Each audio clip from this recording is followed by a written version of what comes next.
Cada vez mais as estatísticas de violência doméstica mostram dados alarmantes. Por ano, 2 milhões de casos são registrados.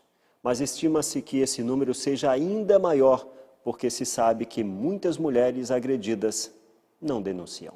Esse é o caso da grande maioria das mulheres que chegam a registrar um boletim de ocorrência contra o seu agressor.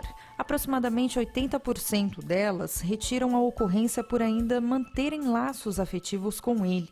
Infelizmente, muitas vezes as mulheres acabam voltando por uma dependência econômica ou uma dependência afetiva ou mesmo por causa dos filhos. Mas o ideal é que procure uma delegacia da mulher e também, concomitantemente, ela seja encaminhada para um centro de referência mulher, onde há uma equipe multidisciplinar. Agora o problema é a mulher.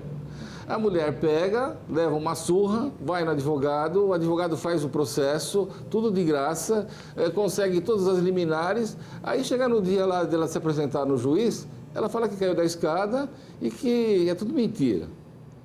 Então essas mulheres atrapalham muito a situação, porque faz perder aquele elan, aquele empenho, cai tudo por terra. Mas a agressão física não pode aceitar, porque se aceitar pode acabar morrendo. Atualmente, na fase adulta, esta mulher, que também prefere não ser identificada, relembra a escura infância. Os traumas vividos por ela marcaram esta fase após ter sido violentada pelo próprio tio.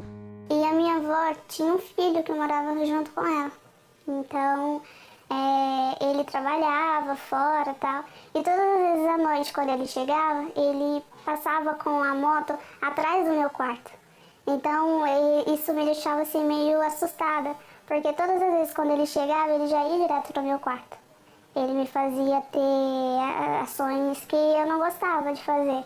Até no começo, eu me assustava um pouco, porque eu não queria que ele me tocasse, que ele triscasse em mim. Então, me deixava assim um pouco meio zangada, eu não queria, mas todas as vezes ele acabava me batendo, me beliscava, então assim, isso me deixava muito com medo. A infância desta mulher não é um caso isolado na sociedade atual. Estima-se que no Brasil, por dia, 165 crianças ou adolescentes sejam abusados sexualmente. O que mais impressiona é que a maioria dos abusadores está dentro de seus lares. Ele era um tio que brincava bastante, que era muito alegre, todo mundo gostava de conversar com ele. Qual que era a frequência que ele fazia te abusar? Olha, no começo era quase todos os dias quando ele chegava em casa.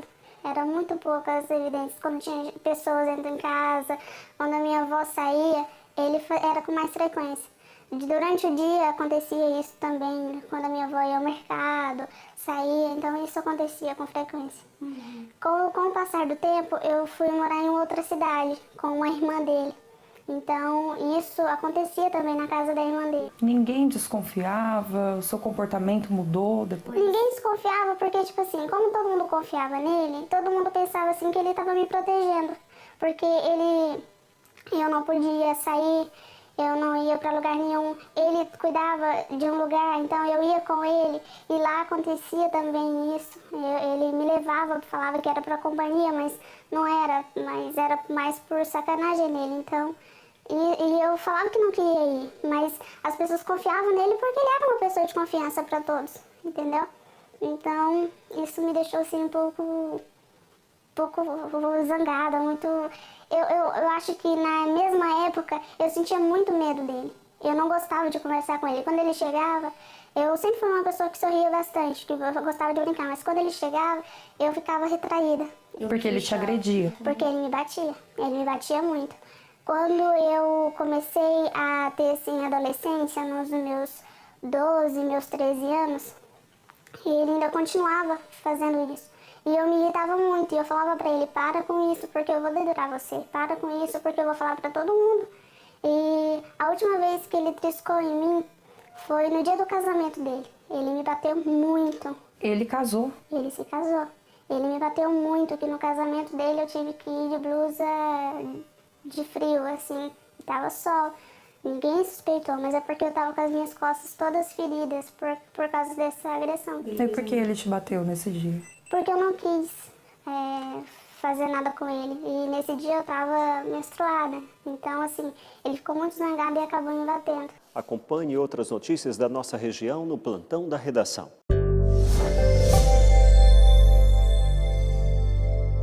Depois de mais de um mês das eleições, 2 cidades da região ainda não têm futuros prefeitos definidos. Os eleitores de Bragança Paulista e Vargem não sabem quem será o prefeito em 2017, porque os pretendentes ao comando do Poder Executivo possuem pendências na Justiça Eleitoral. Agora um alerta para os frequentadores do litoral norte. Uma análise feita na CETESB mostrou que 10 praias estão impróprias para banho. A cidade de Caraguatatuba tem o maior número de praias contaminadas. São as de Tabatinga, Prainha, Indaiá, Centro e Pambrasil. Já em Ubatuba, as praias impróprias são Perequemirim, Itaguá e Lázaro.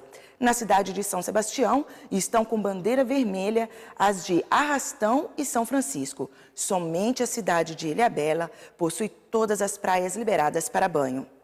Veja agora como fica o tempo em algumas cidades. Kivia Henning, repórter setorial. Taubaté, mínima de 19, máxima de 33. Santo Antônio do Pinhal, mínima 15, máxima 26. Caraguatatuba, mínima 22, máxima 35. E Guarulhos tem mínima de 19 e máxima de 29 graus. Minha gente, o etanol e a gasolina estão mais caros em postos de Taubaté. A redução do preço anunciada pelo governo não chegou aos consumidores. Como o álcool compõe fórmula da gasolina, os preços seguem em alta. Apesar da recente notícia de que o governo federal reduziu em torno de 3% o combustível, a baixa no valor não chegou aos postos de gasolina. Ao contrário, o aumento está sendo sentido no bolso dos consumidores. Nos últimos 12 meses em Taubaté, o litro da gasolina subiu 18,93%. Existe posto na região central da cidade que o litro subiu 55 centavos, um aumento sentido especialmente por aqueles que dependem do carro para trabalhar. A gasolina tem 27% de álcool na sua composição. Como o preço do etanol subiu, os dois combustíveis acabaram sofrendo a alta. Você já acompanhou um júri? Sabe como ele funciona? Em algumas situações é bem parecido com o dos filmes americanos. Na continuação da entrevista do dia, conheça algumas peculiaridades que envolvem o Tribunal de Júri brasileiro.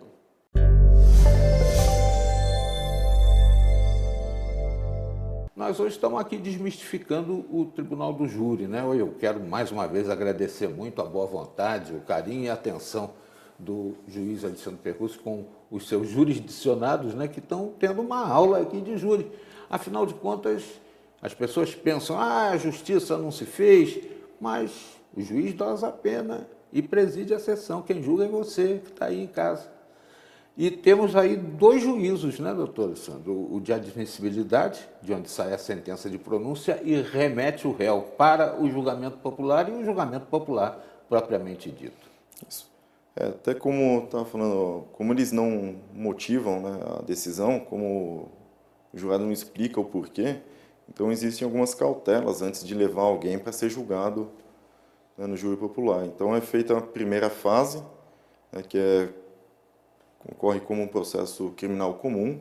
Então eu ouço todas as testemunhas, prova de defesa, prova de acusação, vítima, interrogo a pessoa, analiso toda a prova e vejo se tem o mínimo de elementos para que aquela pessoa possa ser julgada no tribunal do júri. E dentro dessa audiência eu posso fazer 4 tipos de decisão, que é a pronúncia, que ocorre quando eu mando realmente a pessoa para julgamento do júri, a impronúncia, quando eu entendo que desde logo não tem um mínimo de provas para mandar para julgamento. Eu posso entender também que aquele crime não é um crime de competência do tribunal do júri, porque aqui no Brasil o júri só vai julgar crime doloso contra a vida, que são crimes contra a vida com a intenção de matar. Né? Que seria o homicídio, infanticídio, o aborto e o auxílio ao suicídio. Esses 3 últimos são raros, os júris, né? Na verdade, o que ocorre mais no julgamento do júri é o homicídio mesmo. E eu posso desclassificar, então, entender que foi um latrocínio, que foi um roubo seguido de morte, ou que foi uma lesão corporal seguida de morte, que são crimes diferentes, Ou, de repente, em casos de uma legítima defesa que está gritante, eu posso já absolver também aquela pessoa. Antigamente era muito difícil acontecer de alguém ir a júri por conta de um acidente de trânsito, né? Hoje em dia já existe uma possibilidade maior de acontecer isso, né, Ju?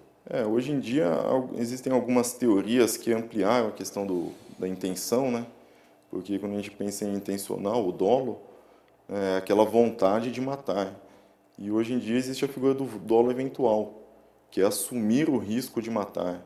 Então, principalmente em casos de racha ou de excesso de velocidade, né? Uma velocidade, bebida, é uma embriaguez fora do comum, a lei entende que a pessoa assumiu o risco com aquela conduta de matar alguém, e isso também faz com que seja julgado pelo tribunal do júri. Agora, por que no juízo de admissibilidade, ouvidas as provas de defesa e acusação, durante o júri é permitido fazer novamente a oitiva das testemunhas?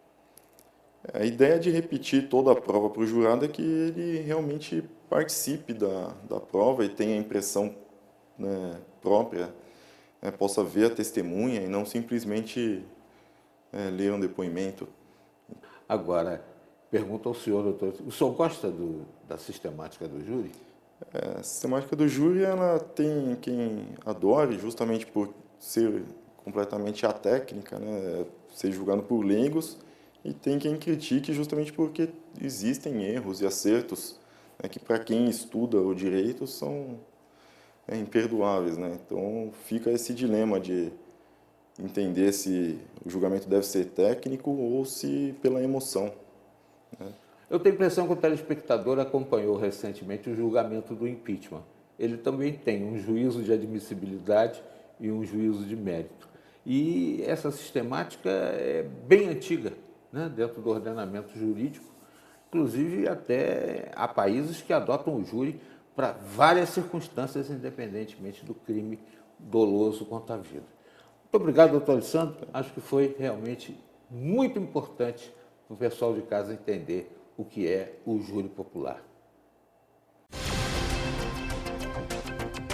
Nesta edição, você viu que aumentou o número de famílias brasileiras endividadas. Uma morte a cada 9 minutos são registradas no país. Emissão de CPF na certidão de nascimento se tornou obrigatória. Anunciado mais um aumento no gás de cozinha. Estes são alguns dos destaques mais importantes desta edição. Você pode rever tudo em nosso portal, repórtersetorial.com. Acesse, compartilhe. Visite também nossa página no Facebook, facebook.com/repórtersetorial.